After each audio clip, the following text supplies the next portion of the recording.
네. 새빛 찬양대 은혜로운 찬양 감사합니다.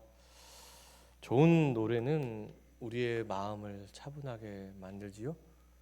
좋은 시도 그런 듯합니다.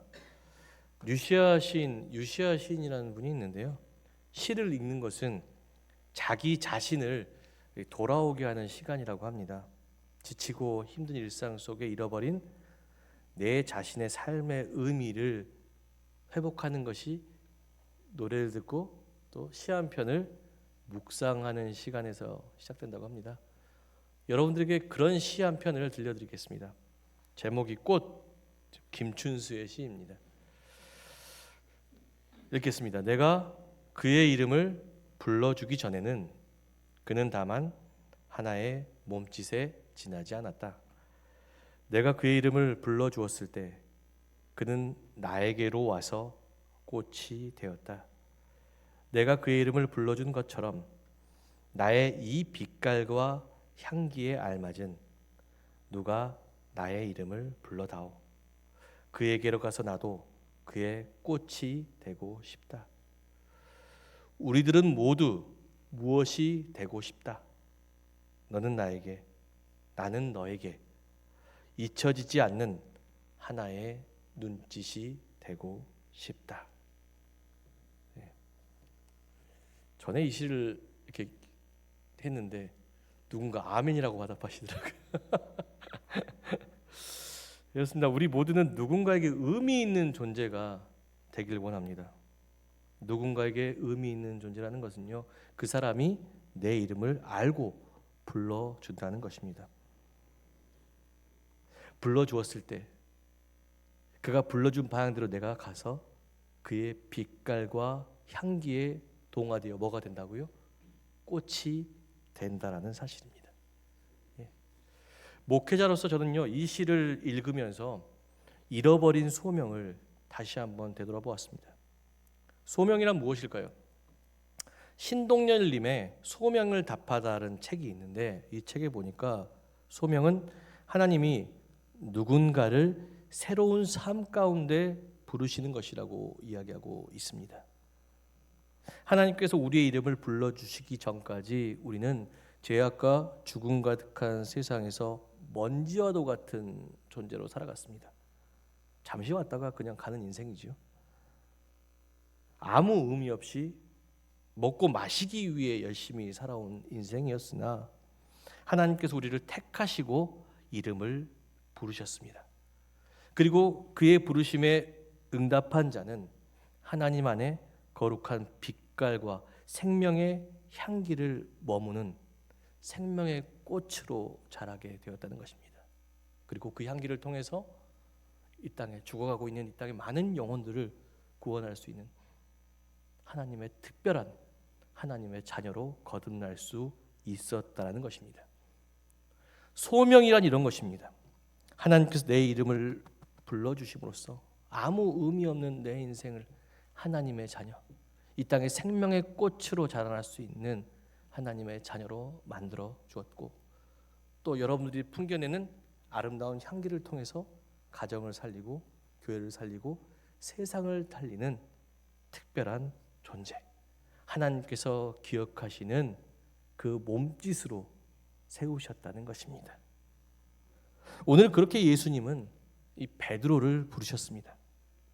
어부였던 베드로는 한때 예수님의 부르심에 응답했고 그물을 던지고 사람 낚는 어부, 그죠? 생명의 꽃향기를 피우는 예수의 향기를 피우는 예수님의 제자로 살아가게 되었습니다. 예수 그리스도의 몸과 피를 마시며 예수와 한 몸이 되었지요. 그런데 문제는 그 베드로가 어디서 멈춰버렸습니까? 그 소명을 잃어버렸습니까? 예수님의 부르심을 십자가 앞에서 베드로는 핀 그 아름다운 예수의 꽃이 과감하게 져버렸습니다. 차가운 십자가의 바람 앞에서 3번이나 예수님을 부인했고, 그리고 그는 다시 예전의 삶으로 돌아갔지요. 물고기 잡는 어부로. 우리는 삶의 고난과 상처 속에서 때론 하나님의 부르심을 외면하게 되는 때가 있습니다. 코로나 팬데믹 상황부터 시작된 거리두기와 경제적 위기, 이것은 우리의 믿음을 완전히 무너지게 하는 과정이었습니다. 코로나 전과 후에 교회의 상황이 완전히 달라져 버렸지 않습니까? 그죠? 그의 부르심에 따라 생명의 꽃이 되어 살기보다 세상 요구에 순응하는 익숙한 삶이 편해졌다는 사실입니다. 점점 더 나를 부르시는 예수님의 음성은 듣지 않고 세상의 음성만을 들으면서 열심히 살아가고 있다는 것입니다. 그러면서 우리의 소명의식은 점점 더 사라졌어요. 그런데 문제는 소명의식이 사라지면서 우리가 경험하고 있는 건 무엇입니까? 공허함과 우울함, 불안함 뿐입니다. 왜 그렇습니까? 내 본연의 모습과 세상에 순응하고 있는 본연의 모습에 괴리감이 있기 때문입니다. 하나님께서 여러분들 이 땅에 보내신 것은 이 땅의 생명을 살리는 하나님의 자녀로 이 땅을 보내셨을 줄 믿습니다. 생명을 위해서. 근데 그 생명을 위해서 살아가야 될 우리가 무엇을 위해 살아가고 있습니까? 세상에 썩어질 물질, 명예, 권력을 위해 살아가고 있습니다. 점점 더 괴리감이 발생하면서부터 우리의 영혼은 삶의 방향을 잃어버린 채 그저 죽지 못해 사는 인생이 되어버렸다는 것입니다. 그러니까 공허하고 우울해져요. 열심히 일해도 공허하고 우울할 뿐이고 불안할 뿐입니다. 오늘 베드로의 빈 그물이 그것을 말해주고 있습니다. 예수님을 떠나 물고기를 잡는 어부의 삶을 살았지만 3절 말씀에 보니까 밤새도록 아무것도 잡지 못한 채 빈 그물질을 하고 있었다는 것입니다. 요한복음 3장 1절과 2절 말씀 보면 요한 3서 1장 2절 말씀에 보면은요, 내 영혼이 잘된 같이 내가 범사에 잘되고 강건해지기를 원한다고 말합니다. 여기서 잘됨, 잘되고를 뜻하는 헬라어 유오도가 이 번영이란 뜻보다 무슨 뜻이냐면 행복을 의미하는 것이 행복. 다시 말해 우리의 영혼이 행복해야 범사에 잘 된다는 사실입니다. 그렇다면 이 영혼의 행복은 어디서 구할 수 있습니까? 복의 근원이신 하나님 안에 있습니다. 하나님을 만나게 되었을 때 내 영혼이 풍족하게 채워지지요. 거기에서부터 내 공허함과 우울함과 불안이 사라지고 즐거움으로 세상 일을, 우리 범사를 감당할 수 있게 되죠. 오늘 빈 그물을 채워주신 분이 누구십니까? 예수 그리스도시지 않습니까? 그렇죠? 우리 마음의 공허함들 채우신 그 예수 그리스도. 우리가 소명에 그의 부르심에 응답했을 때 우리는 비로소 행복을 경험하게 된다는 것입니다. 그다음 구체적으로 소명을 회복하기 위해서는 우리가 어떻게 해야 될까? 첫 번째, 소명 회복은 그의 부르심에 반응할 때 시작됩니다. 앞에서 이야기한 꽃이란 시에서 내가 특별해질 수 있었던 것은 그가 내 이름을 부르고 내가 그 부름에 응답했을 때 가능했습니다. 마찬가지입니다. 우리의 삶 가운데 그런 부르심에 응답하는 과정들이 있어야 합니다. 밤새 아무것도 잡지 못한 베드로를 예수님께서 부르셨습니다. 무엇 때문에 부르셨습니까? 부르신 이유는 두 가지입니다. 첫 번째는 회복과 두 번째는 사명입니다. 첫 번째는 예수님께서 베드로를 부르신 이유는 회복하시기 위함입니다. 예수님은 밤새 물고기를 잡느라 아무것도 먹지 못한 베드로를 부르셔서 스스로 조반을 만들고 먹이셨습니다. 우리 인생이 공허하고 우울한 이유는 우리 인생에 위기와 결핍이 있기 때문입니다. 이겨낼 수 없는 것들로 인해 또한 채워질 수 없는 것으로 인해 우리는 공허하기도 하고 불안해하기도 합니다. 세상 어떤 것도 우리 인생의 위기와 결핍을 이겨내게 하기도 채워주기도 어렵습니다. 구해낼 수 없다는 것입니다. 그러나 오직 단 한 분 주님만큼은 우리를 위기와 결핍에서 구해내실 줄로 믿습니다. 그 주님은 어떤 분이십니까? 이 원수의 목전에서 상을 차리시는 분입니다. 이거 잘 생각해 봐야 되는 게, 우리가 생각하는 원수는 무엇입니까? 내가 미워하고 증오하는 대상이에요. 이건 내 해석입니다. 내 해석. 그러나 하나님 입장에서 원수는 무엇입니까? 하나님을 떠나버린 영혼들. 근데 하나님을 떠난 자를 위해서 상을 차려주신다는 것입니다. 이게 무슨 말일까? 엘리야를 한번 볼까요? 아합과 이세벨을 대항해서 열심히 복음을 전파했지만 그에게 돌아오는 것은 무엇이었습니까? 이세벨의 죽음의 위협이었습니다. 거기서 도망쳐서 그는 브엘세바 끝으로 가서 로뎀 나무에서 누워서 뭐라고 말합니까? 하나님, 내가 죽기를 원한다고. 하나님 사명 감당하다가 이제 나 뭐 완전히 다 끝난 것 같습니다. 차라리 하나님 나를 죽여주십시오. 하나님께 원망하고 있었어요. 나 도저히 이제 못하겠다고. 나 이거 다 못하겠다고. 하나님 주신 사명도 멀어진 채. 그런데 중요한 거 뭡니까? 하나님께서요, 그를 책망하셨습니까?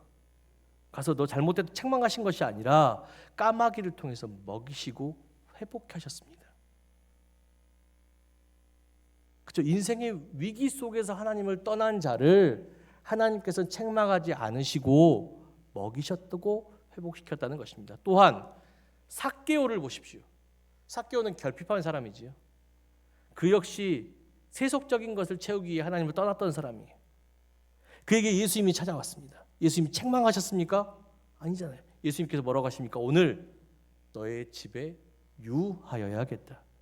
그의 몸과 피를 먹이심으로 말미암아 삭개오를 회복시켰다는 것입니다. 중요한 것은 삶의 위기와 결핍 속에서 하나님을 떠난 자를 하나님께서 찾아가셔서 부르시고 찾아가셔서 그들을 먹이심으로 회복시키셨다는 것입니다. 우리도 마찬가지입니다. 위기와 결핍 속에서 때로는 넘어져서 하나님을 떠나게 될 때가 있습니다. 엘리야와 삭개오와 같이. 그러나 거기서 멈추어 버리면 우리는 그곳에서 공허함과 우울함 속에 죽어갑니다. 소명은 그런 나를 회복하기 위해 지금도 내 안에서 나를 부르시는 하나님께 응답하는 것입니다. 그 하나님께 찾아가는 것입니다. 찾아가면 엘리야와 같이 삭개오와 같이 회복되게 될 것을 믿습니다. 그것이 원수의 목전에서 상을 차려주시는 하나님, 그 하나님의 모습입니다. 지금도 여러분의 옆에서 하나님은요, 여러분을 부르고 계십니다. 부르신다는 것이 단순히 사명만 감당하는 그게 아니에요.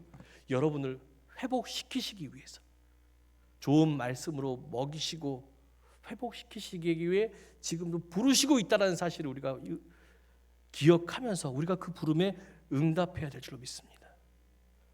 그리고 두 번째가 뭡니까? 사명입니다. 하나님의 부르심은 사명이 있습니다. 예수께서 빈 구문의 인생을 살아가고 있는 베드로를 불러 조반으로 대접하고 회복해야 하신 이유는 무엇입니까?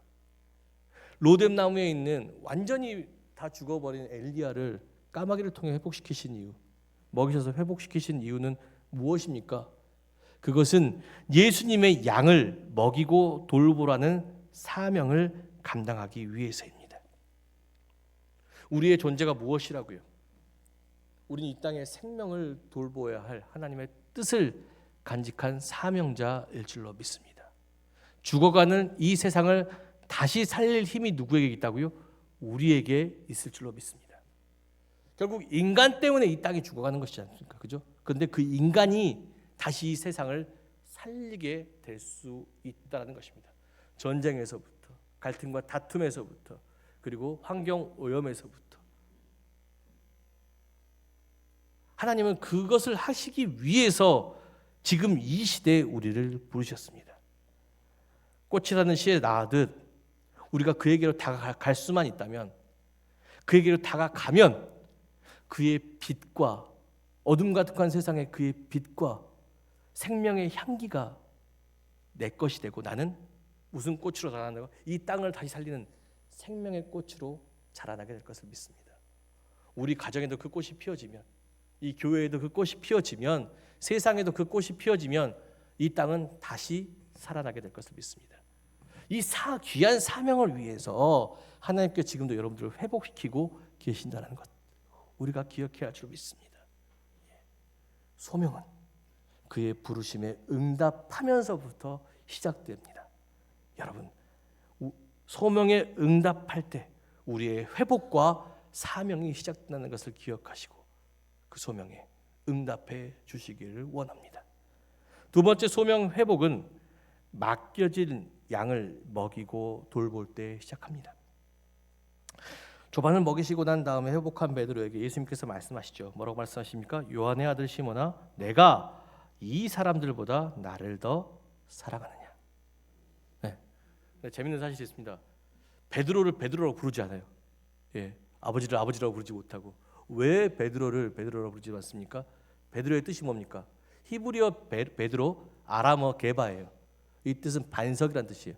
하나님께 이 반석 위에 교회를 세우시겠다고 하셨지만 지금 베드로의 상태가 어떻습니까?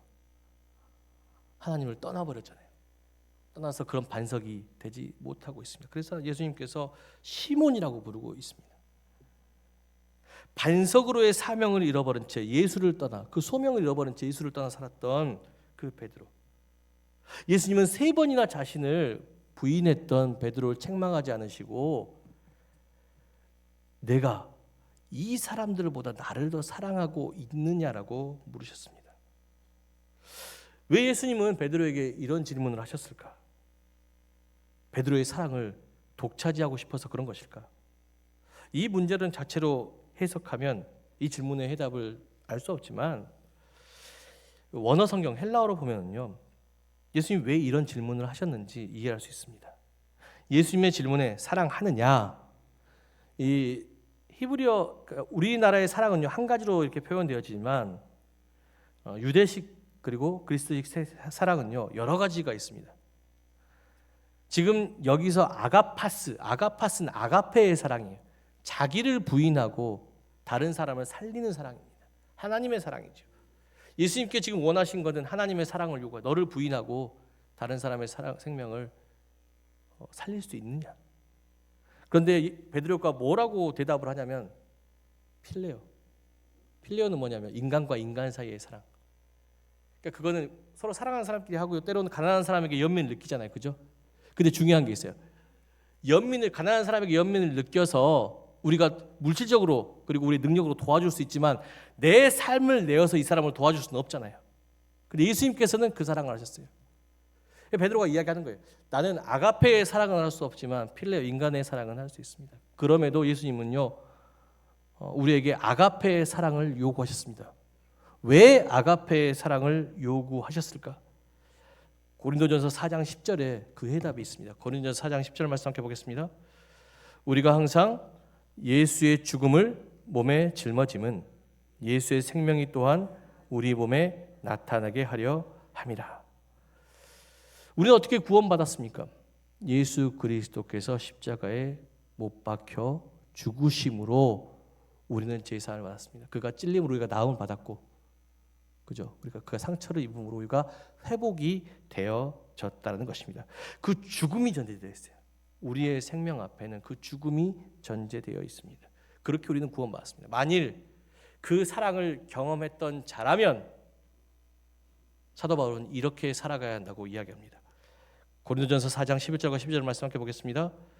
우리 살아있는 자가 항상 예수를 위하여 죽음에 넘겨짐은 예수의 생명이 또한 죽을 육체에 나타나게 하려 함이라. 그런즉 사망은 우리 안에서 역사하고 생명은 너희 안에서 역사하느니라. 아멘. 사도 바울은 우리 살아있는 자가 항상 예수를 위해 죽음으로 넘겨짐은 예수의 생명을 다시 한번 그 죽은 육체 가운데 나타나기 위함이라고 합니다. 우리의 사망은 우리에서 역사하고 생명은 누구 가운데요? 가난하고 소외된 아직 하나님을 알지 못하는 저들 가운데 역사하게 될 것이라고 이야기합니다. 그래서 예수님께서 자기 십자가를 지고 나를 따르라고 하십니다. 가난한 자들의 영혼을 구원하기 위하여서. 그런데 문제가 있어요. 예수님께서 그 영혼을 구제하기 위해 요구하시는 것이 내 생명이란 것입니다. 근데 모두가 순교할 수 있어요? 순교할 수 없잖아요. 순교할 수 없어. 십자가 지고 죽을 수가 없어요. 그래서 우리가 할 수 있는 게 뭡니까? 필레오의 사랑이지. 하나님 연민을 느끼고 내가 내 정성과 내 물질과 내 몸을 다해서 그들을 섬길 뿐입니다. 그런데 이 질문에서 중요한 게 있습니다. 예수님께서는요, 아가페로 물어보셨죠. 필레오로 답한 베드로에게 너 잘못됐다고 하지 않고 뭐라고 합니까? 내 양을 먹이고 치라고 하고 있습니다. 중요한 것은요, 아가페이든 필레오든 양을 먹이고 치기 위해서는 내 헌신과 희생이 필요하다는 것이. 어떤 헌신과 희생? 예수님께서 왜 십자가를 지셨습니까? 왜 십자가를 지셨습니까? 자신보다 우리를 더 사랑하셨기 때문에. 예수님께서 뭐라고 처음 물으시지 않습니까? 요한의 아들 시몬아, 내가 이 사람들보다 더 나를 사랑하느냐? 여기서 이 사람 내 가족이 될 수 있고 내가 소유하고 뭐고 네가 사랑하고 있는 모든 것들보다 더 사랑하느냐? 그게 이 사람들을 버리라는 게 아니에요. 잘 생각하십시오. 이 사람 버리라는 게 아니에요. 내가 삶의 1순위 가장 사랑하는 게 예수일 수 있겠느냐? 그리고 또 뭡니까? 예수는 누구입니까? 가장 가난한 자가 예수일 줄로 믿습니다. 네가 가진 물질보다 네가 가진 권력보다 더 가난한 자들을 사랑할 수 있겠느냐? 그들을 사랑할 수 있다면 너는 내 양을 먹이고 칠 수 있다. 그렇지 않습니까? 내 것을 사랑하는 자는 절대 헌신하고 봉사할 수 없습니다. 나를 사랑하는 자는요, 절대 헌신하고 봉사할 수 없습니다. 그런데 가난한 자들에게 불쌍한 마음을 품는 자, 자기 것을 내어서 섬기게 될 줄로 믿습니다. 그러니까 아가페이든 필레오든 중요한 것은 네가 그 사랑을 가지고 있느냐라는 것이. 네가 너보다 더 어려운 이웃을 내 몸보다 더 사랑하고 있느냐. 그러면 너는 양을 치고 먹일 수 있다. 사랑하는 성도 여러분, 우리는 그 사랑을 가지고 계십니까? 나만 사랑하고 있는 것이 아니라 내 소유만 사랑하고 있지는 않습니까? 가난한 누군가를 위해서 내 물질과 내 정성을 내어줄 수 있는 헌신과 섬김, 그것이 한 영혼을 구해낼 수 있는, 그 어린 양을 먹이고 돌볼 수 있는 방법입니다. 소명은 그것이에요. 내 사랑으로 한 생명을 구원해낼 수 있는 것, 나를 내려놓음으로써. 그게 꼭 아가페가 아니어도 그런 것입니다. 마지막으로 소명을 회복하기 위해서는 내 적은 사랑이라도 드려야 합니다. 15절과 16절 말씀에 이 두 번의 질문에서는요, 예수님께서 사랑하느냐 물어봤을 때 아가페라고 물어보세요. 근데 베드로는 끝까지 필레오라고 대답하지 않습니까? 근데 마지막 이 17절의 말씀에 보면요, 요한의 아들 시몬아, 내가 나를 사랑하느냐? 세 번째 질문은요, 아가페가 아니에요. 예수님께서 뭘 하냐면 필레오로 물으십니다. 필레오로.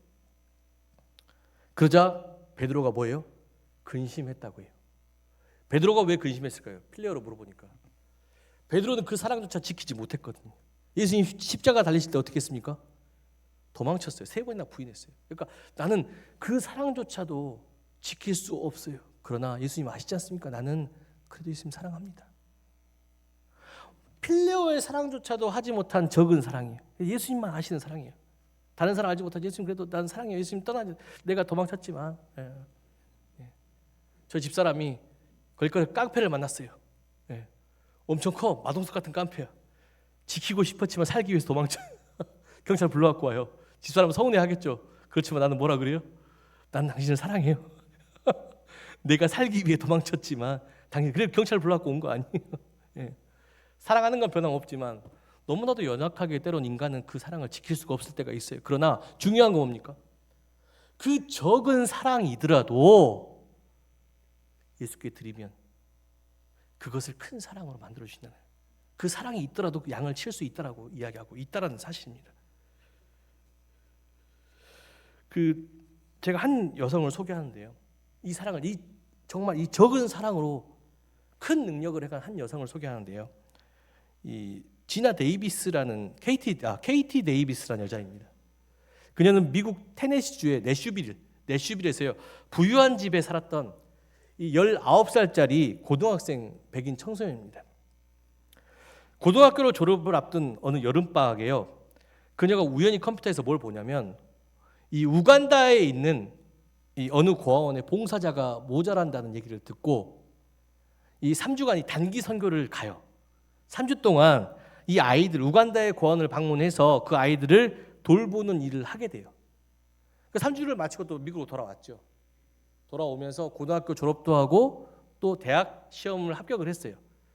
합격을 하고 났는데 계속 그 과정 속에서 누가 생각나냐면 우간다에 3주 동안 돌봤던 그 아이들 얼굴이 생각난 것입니다. 이 청소년 아이의 마음에. 그래서 다짐하기를 부모님과 약속을 했어요. 어머니 아버지, 대학 입학을 1년만 좀 미뤄주십시오. 그러면 그 1년 동안 내가 우간다에 가서 고아원 내에서 아이들을 도운 다음에 그 뒤 와서 대학을 입학하겠습니다. 그랬죠. 그래서 부모님 허락을 받고 1년이라니까 우간다로 또 가서 아이들 1년 동안 돌보고 있었습니다. 그런데 이 돌보고 있는 어느 날 한밤에 그 아이들 중 우간다 고아 아이들 중에요 5살 된 스코비아라는 이 우간다 여자아이가 그녀에게 다가와서 이렇게 물은 거예요. 엄마라고 불러도 돼요? 이 5살 아이는요 한 번도 엄마를 경험해 본 적도 없고요. 그러니까 누군가를 엄마라고 불러본 적이 없는 아이였어요. 그런데 이 KT를 통해서 엄마의 사랑을 경험했는데 선생님이라고 부르지 않고 엄마라고 부르고 싶은 거예요. KT는 그래서 엄마라고 부르라고 또 재밌는 것은 진짜 엄마가 되어주기로 다짐을 했어요. 그래서 이 처녀가 결혼도 안 한 20살짜리 처녀가 이 아이를 입양을 해요. 그렇게 그 고아원에서 14명의 아이를 입양하게 됐고 후에는 400명의 아이를 입양하게 돼요. 400명의 아이들의 우간다 엄마가 되어주면서 그녀는 자신의 미국의 삶을 다 내려놓게 되어버렸어요. 부유한 미국의 저택도 즐거운 대학 생활도 다 내려놓고 우간다의 엄마로 살고 있어요. 어찌 어려움이 없겠습니까? 미국에 비해서 우간다의 생활 환경이 좋지 않잖아요. 물도 잘 나오지도 않고요. 조명도 잘 안 들어와요. 침대가 어디 있습니까? 아이들의 기저귀를 빠는데 그 기저귀에서 기생충이 막 발견되어지고 처녀 손으로 그런 일을 감당하는 게 어렵고 하루에도 수십 번, 수백 번 돌아가고 싶다고 자기 일상으로 돌아가고 싶다고 얘기를 해요. 그런데 돌아갈 수가 없어요. 왜 그렇습니까? 내가 이 아이들의 엄마이기 때문에 나마저 이 아이들을 버려버리면 이 아이들을 어떻게 할 수 있겠느냐. 오늘 예수님께서요 마지막 사랑을 요청하시면서 이런 말씀을 하시지 않습니까? 자, 봅시다.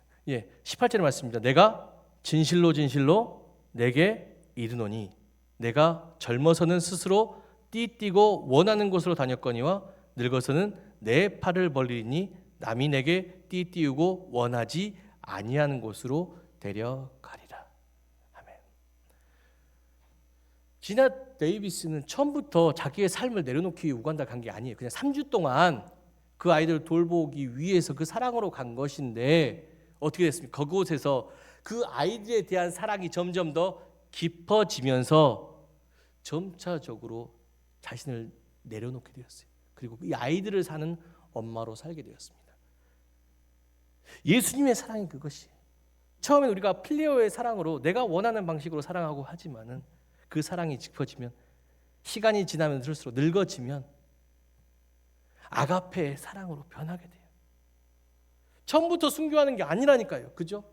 적은 사랑을 실천하다 보면 더욱더 저들을 사랑하게 되면 내 삶을 내려놓고 순교할 수밖에 없어요. 저 역시도 처음부터 목사가 되려고 했던 사람이 아니에요.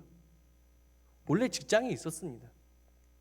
근데 그 직장을 내려놓고 목회가 될 수 있었던 것은 점차 신앙생활을 하면서 한 영혼을 더 사랑하게 되었어요. 제 일자리보다 제 무엇보다 한 영혼을 사랑하게 되면서 목회자의 길을 걷게 되었다는 것입니다. 동일한 경험이 있습니다.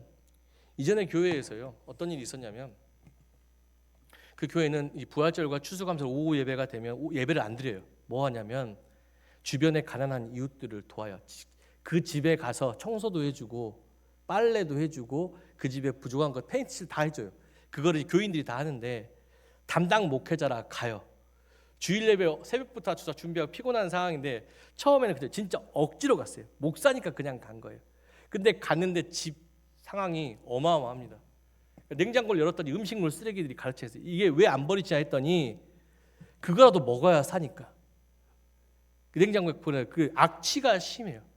마스크 쓰고 이제 밖에서 막 숨을 못 쉬니까 토하면서 이제 다시는 못 오겠다 했어요. 근데 청소를 다 하고 나서 그 어르신이 감사하다며 미숫가루 물을 타오셨더라고요. 이 아무것도 아닌 미숫가루인데요. 저는 그 미숫가루 의미를 잘 알거든요. 이 미숫가루가 뭐냐면은 이 어르신이 한 끼 양식이에요. 돈이 없으니까 미숫가루를 타가지고 점심 저녁을 드시는 거예요. 그러니까 이 엄청 큰 거를 저한테 대접하신 거예요.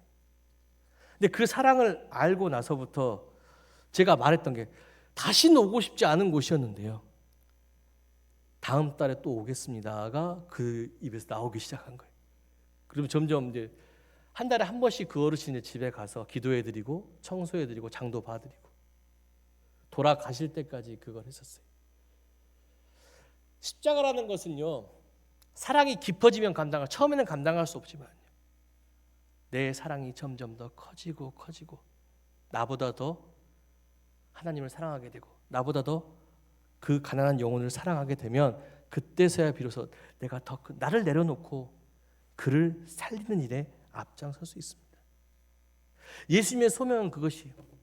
처음부터 순교하는 사랑, 아가페의 사랑을 요구하신 게 아니라 필레오의 사랑이 아니더라도 아주 적은 사랑이더라도 나에게 가져오면 내가 너의 사랑을 5천 명을 먹일 수 있는 오병이어와 같은 사랑으로 만들어줄 수 있다. 그러나 나는 뭐라고요? 그 사랑의 부르심에 응답해서 오기만 해. 나중에 시간 지나면 네가 원하지 않아도 그걸 감당하게 할 수 있을 거야. 우리는 소명 앞에 적은 사랑이라도 내어드려야 합니다. 적은 사랑이라도 내어드려야 그 사랑이 한 생명을 구할 수 있는 그 십자가를 질 수 있는 큰 사랑으로 변화되기 때문입니다. 소명, 그것은 아무 의미 없이 살아가는 우리의 이름을 부르신 하나님의 생명 구원의 특별한 몸짓입니다. 이 몸짓은 광야에서 죽어가는 한 어린 양을 먹이고 돌봄으로 다시 살리게 하는 능력입니다. 그 능력이 누구에게 있다고요? 우리에게 있을 줄로 믿습니다. 우리는 이 소명에 응답해야 합니다. 그래야 내가 회복되고도 내가 섬기는 누군가가 회복되게 될 줄로 믿습니다. 나의 희생과 헌신을 통해서, 나의 적은 사랑을 통해서, 그리고 언젠가 이 사랑이 더 깊어지는 날, 나를 내려놓고 진정 아가페의 사랑을 실천해야 할 줄 믿습니다. 그러면 누가 기뻐하십니까? 하나님께서 기뻐하실 줄로 믿습니다. 하나님께서 기억하시는 몸짓이 될 줄로 믿습니다. 그런 아름다운 생명의 꽃으로 그의 불하심에 응답하여 찾아가 그와 함께 동화됨으로 생명의 꽃으로 피어나시는 저와 여러분 되시기를 주님의 이름으로 간절히 축원합니다. 기도하겠습니다. 우리의 화복과 우리의 사명을 위해 주님께서 우리를 부르셨을 줄로 믿습니다. 전주신강교회 모두가 베드로와 같이 주신 소명에 응답하여 이 땅과 가정과 교회를 다시 살릴 아가페의 꽃이 되게 하여 주시옵소서. 저들의 희생과 저들의 섬김을 통해서 이 땅의 모든 가난한 영혼들이, 그 심령들이 회복되어질 줄로 믿습니다. 아버지여, 우리가 정말 아버지의 뜻 가운데 진정한 그리스도인으로, 하나님의 자녀라는 이름에 걸맞는 그리스도인으로 거듭날 수 있게 주여 축복하여 주시옵소서. 적은 사랑으로도 큰 일을 계획하고 또한 이루시는 우리 구주 예수 그리스도의 이름으로 간절히 기도드렸습니다. 아멘.